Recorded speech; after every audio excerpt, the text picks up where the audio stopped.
Now's the moment. I'm looking at this thing on the mantelpiece, and I understand that I'm in hell. I tell you, everything's been thought out beforehand. They knew I'd stand here at the mantelpiece, stroking this thing of bronze, and all those eyes intent upon me, devouring me. What? Only two of you. I thought there were more.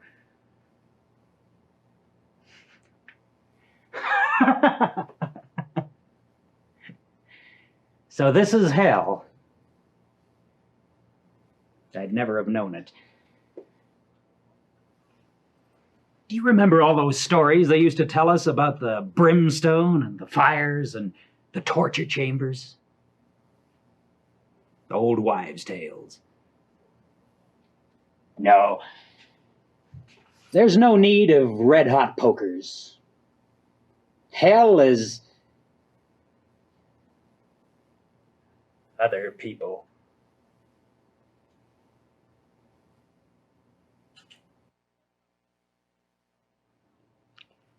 Hell is other people.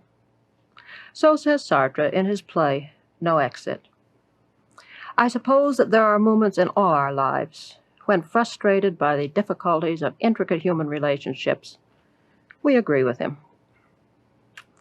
In this play, Sartre makes his point by showing how any relation which two people can set up is always threatened by the presence of a third. Two people may come to accept each other, even if in no better way than by agreeing to respect each other's lives. But the third person is always entering in, bringing his objective point of view, and consequently causing the whole structure to disintegrate. This, by the way, says Sartre, is the reason why lovers like to be alone. The very basis of the revelation of the other person's existence, according to Sartre, is the realization that someone is staring at me. We all know the experience. I'm sitting, let's say, on a bus, an almost empty bus, and I start talking to myself or making some sort of awkward gesture or laughing aloud. Then I look up and I see that someone has watched me do it. And we all know the feeling of embarrassment, but why is it there? It doesn't mean that we've been doing something reprehensible. It means, according to Sartre, that we feel that we are simply objects, that we have an outside for the other person to judge, something which we can't control. Perhaps the best example of this is one of Sartre's. Suppose there is a man looking through a keyhole, watching something going on inside. Now, as he looks inside, as he watches this interesting episode, he is the only subject. The people in the world are absolutely objects, like the things in the world. But if someone comes down the corridor and finds him looking through the keyhole, then the situation changes. Because then his embarrassment is not due to any bourgeois shame at having been looking through a keyhole, but it's because he feels too acutely that he is like the objects he has been looking at.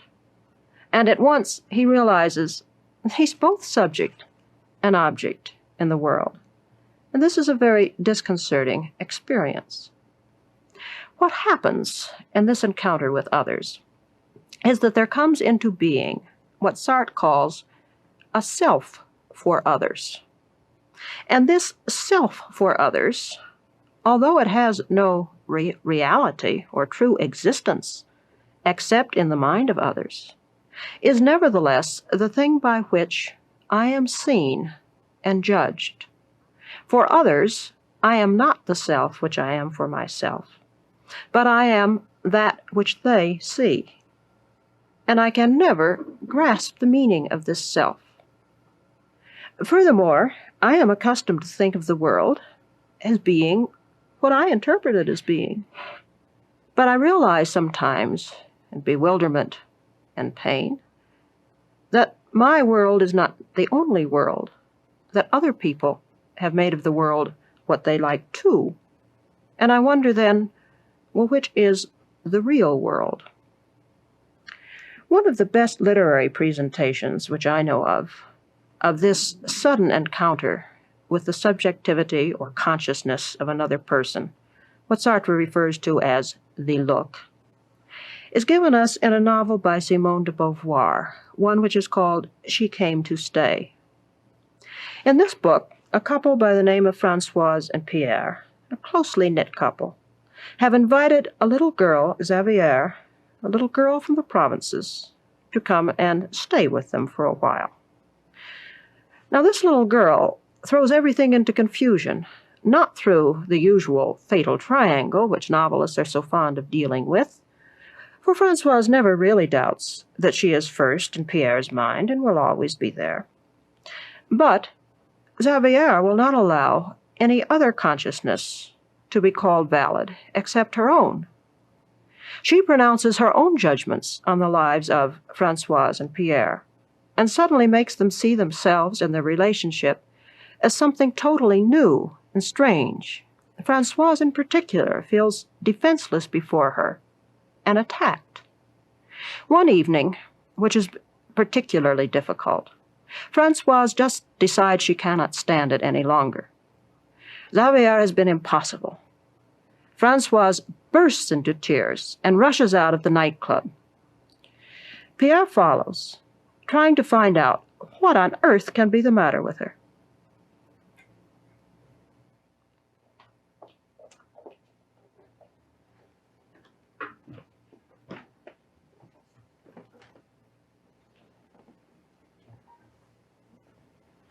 What's the matter? I don't know. Did I do something? No. Is it because of Xavier? Why did you cry then? You'll laugh at me. It's because I discovered that she has a consciousness like mine. Have you ever felt someone else's consciousness in yourself? It's unbearable. You think I'm drunk. In a way I am, but it doesn't matter. Why are you so astounded? If I were to tell you I was afraid of death, you would understand. This thing then is just as real and just as terrifying. Of course, we know we're not alone in this world. We say these things just as we know that someday we're going to die, but when we begin to believe it... Or do you feel that there's something scandalous in Xavier's existence? It only comes to me in flashes, you know. And yet you do feel that it recurs from time to time. It has to. You're amazing.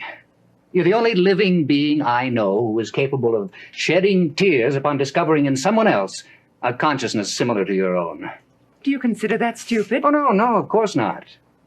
Everyone recognizes his own consciousness as absolute. Now, how can several absolutes be compatible? The problem is as great a mystery as life or death. In fact, it's such a problem that philosophers are breaking their heads over it. Well, then why are you so astounded? Now, what surprises me is that you should be affected in such a concrete manner by a metaphysical problem. But it is something concrete. The whole meaning of my life is at stake. Now, I don't say it isn't. Nevertheless, this power you have to live, an idea, body and soul, well, that's unusual. But to me, an idea is not a question of theory. It can be proved, but if it remains theoretical, it has no value. Otherwise, I would never have waited for Xavier's arrival to find out if my consciousness were not unique in this world. I can readily understand this problem arising apropos of Xavier. But I've never had any difficulty with you, since I barely distinguish you from myself. And besides, between us there's reciprocation. How do you mean? As soon as I recognize a consciousness in you, you in turn immediately recognize one in me. Now that makes all the difference. Perhaps. In short, that's what friendship really is. Each renounces his preeminence. But What if either refuses to renounce it? Why, then friendship is impossible.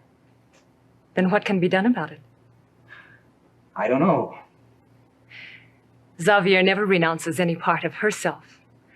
No matter how high she placed someone else, even to the point of worship, that person would still remain an object to her.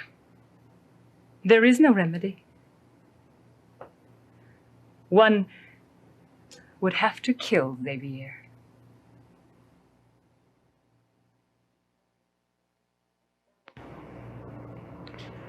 In this battle to the death of consciousnesses, Françoise finally does kill Xavier. And this is because she follows to its logical conclusion one way of resolving the subject-object conflict. In this case, what we might call a metaphysical murder. If we are going to have a struggle of subjects and objects, one obvious way of dealing with the problem is to decide that I will be the only subject. I will not tolerate anybody else as being a subject to look at me.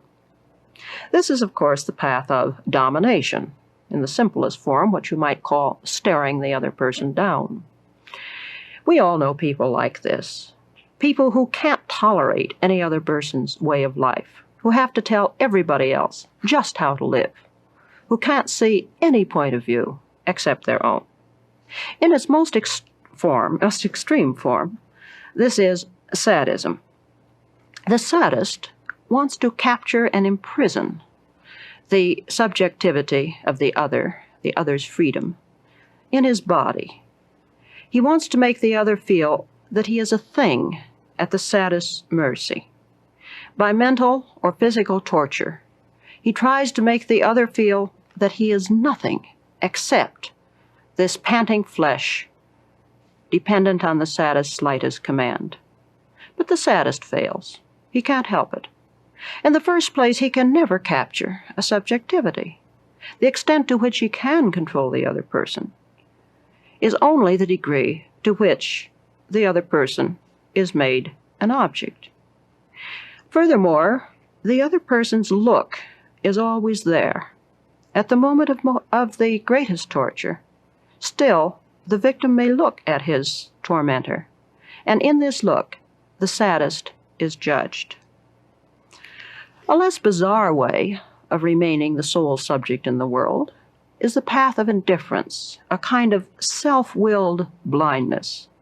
Sartre points out that some people manage to maintain this state of blindness for almost a lifetime, going on forever with only occasional, brief, terrifying moments of the revelation of the nature of the other. Such a person doesn't hate others, but he acts as if they were nothing but objects. And by acting as if they are nothing but objects, he tends to imprison them in their roles, to treat the waiter as if he's only a waiter, the clerk in the store as if he's not a person, but merely a clerk, and friends as if the friends are nothing except instruments for a particular kind of pleasure for this person's subjectivity. But this path of indifference won't work either. In the first place, it's not only dishonest, it's dangerous. For at any moment, one of these objects in my world may suddenly look up at me, and I know that I have been judged. The look has been there, and I cannot erase it. And in the second place, I'm impoverished. For myself for others is necessary to me if I am going to reveal to myself what I am, what my possibilities are. And insofar as I refuse to let the other person pass judgment on myself for others, I am restricting my own growth. Now, even more extreme than the saddest position, and a kind of consequence of the failure of all of these efforts to be sole subject, there comes hate. This was François' way out. For hate, says Sartre, is basically the will to annihilate the other, to get rid of him completely. Again, it fails. Logically, if I'm going to annihilate the look of the other, I must annihilate all others, for I can never be sole subject unless there are no other people in the world. But aside from the fact that this is impossible, it can't succeed anyway. There will always be the memory of the other person's judgment. I would always have to live with the knowledge of what I had been for others. The opposite recourse is naturally to accept myself as being an object, to make myself only object. Here the extreme form is masochism, the opposite of sadism. The masochist is the person who finds it somehow delightful to have pain and domination from the other. It isn't because he enjoys the pain or the defeatism. It's simply that it's easier for him to let someone else be responsible for his being, rather than to try to take up the struggle of dealing with the world in which there are other people and being responsible for what one does. Rather surprisingly, Sartre puts love here as one way of making oneself an object. It is, of course, love in bad faith, and I should say that all these structures where we say that hell is other people are structures in bad faith. But before we try to consider just how love enters in here, we ought to look at another scene from a de Beauvoir novel. This one is The Mandarins. Here, Henri and Paula are having breakfast. They have lived together for a long time, thinking that they were in love with one another.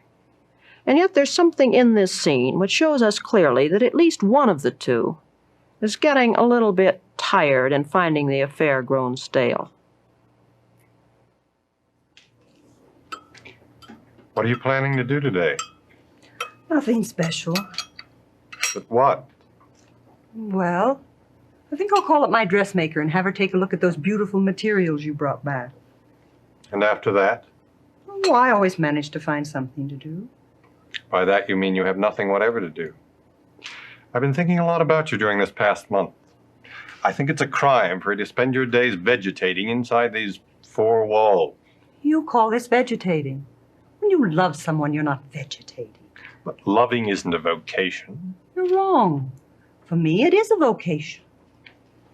I've been thinking over what I said to you the other day. I'm sure that I was right. You must start singing again. For years, I've been living exactly as I do now. Why are you suddenly concerned? But during the war, it was possible to be satisfied just to kill time. The war is over now. Listen to me. You're going to tell old man Graypaw that you want to go back to work again. I'll help you choose your songs. I'll even write a few for you. I'll ask the boys if they would care to try their hand at it too. Just wait and see the repertoire we get for you. Whenever you're ready, Saburio will get you an audition. I guarantee that he can get you star booking at the Club 45. After that, you're made. Then what? Will I mean any more to you if you see my name on posters? Of course not. Don't be foolish. Why is it that you're not willing to try?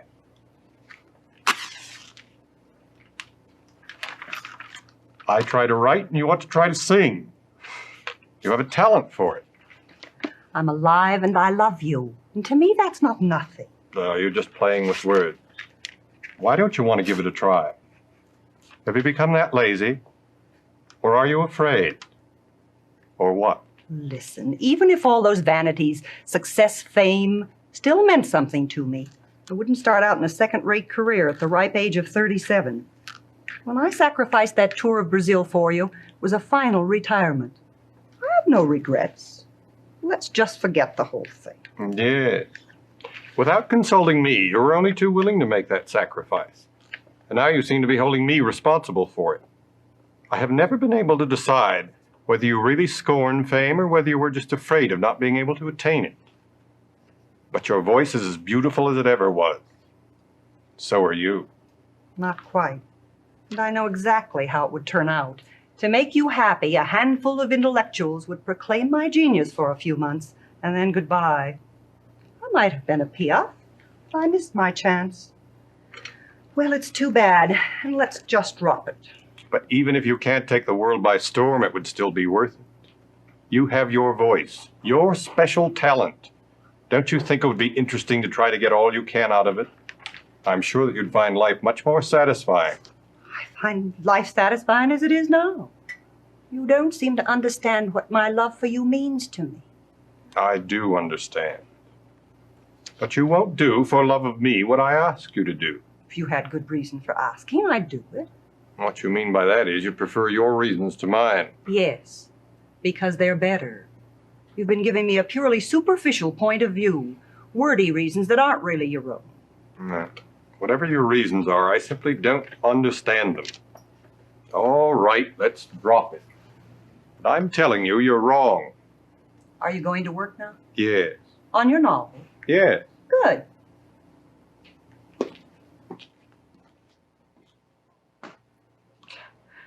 Paula wants to live for love alone. But what does this mean? Well, Sartre says it means she wants to be an object. But what kind of an object? She wants to be so fascinating an object that Henri's freedom will be ensnared to the point where he can do nothing except consider this object and tend for it. It's a double evasion.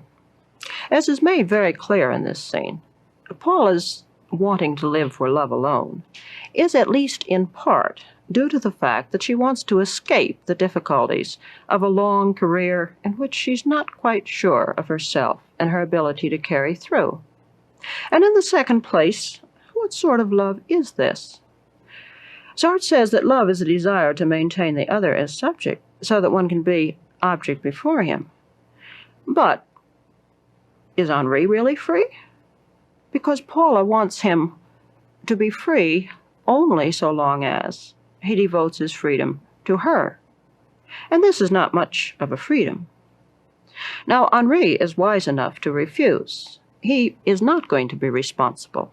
He wants her to live her own life and not make him the foundation of her being. Whether this is because he honestly feels this way, or whether it's because he's getting a little bored with Paula, I'm not sure.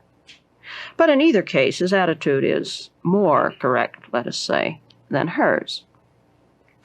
It's rather amusing to think how couples we know fit into this pattern of Sartrean relationships. There are the strong ones where you find two very strong personalities who seem impelled to destroy themselves by this constant battle to the death of consciousnesses to see which one will come out as sole subject. And then there are the uneven ones, some of the successful marriages, where the strong personality and the weak personality get along together, the strong one being sole subject and the weak one being sole object. A balance, yes, but not really a healthy one.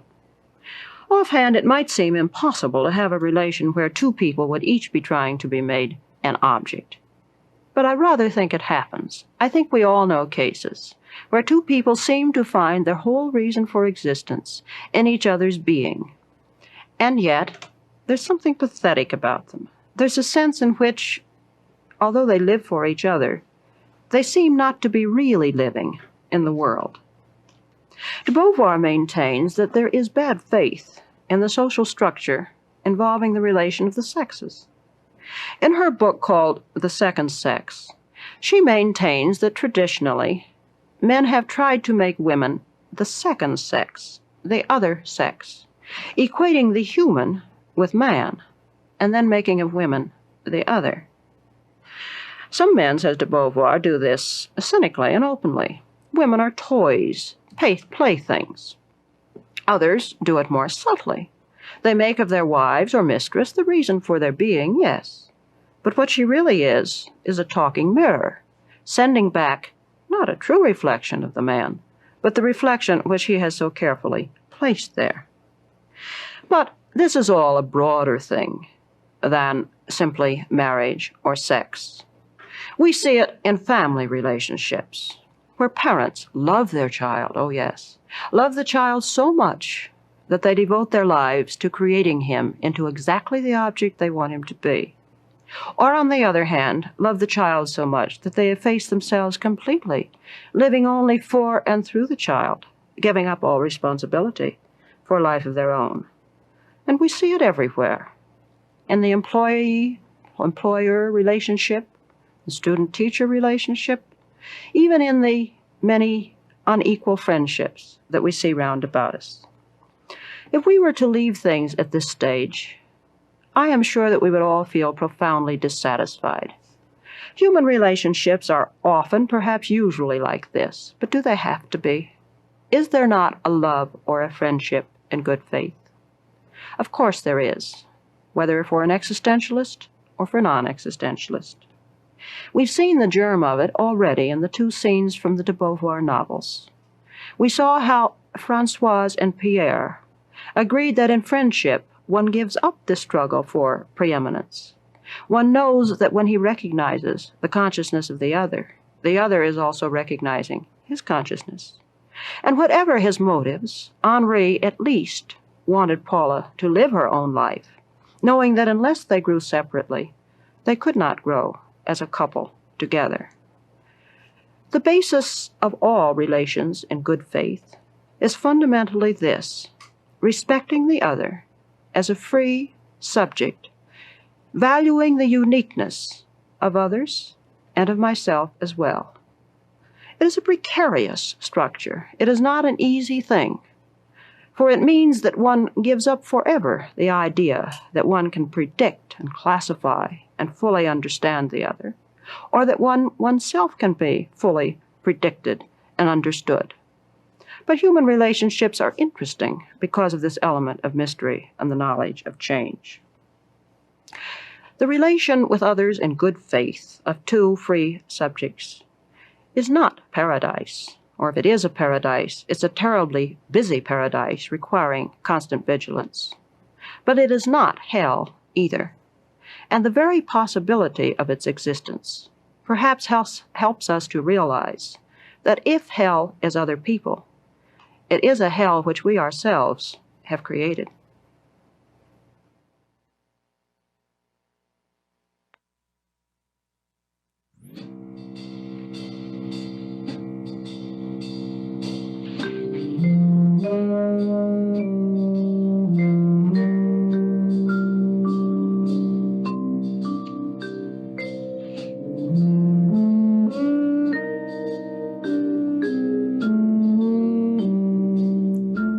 The scene from She Came to Stay was translated by Yvonne Moyes and Roger Senhouse.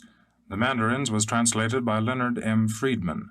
Both books by Simone de Beauvoir were published by the World Publishing Company.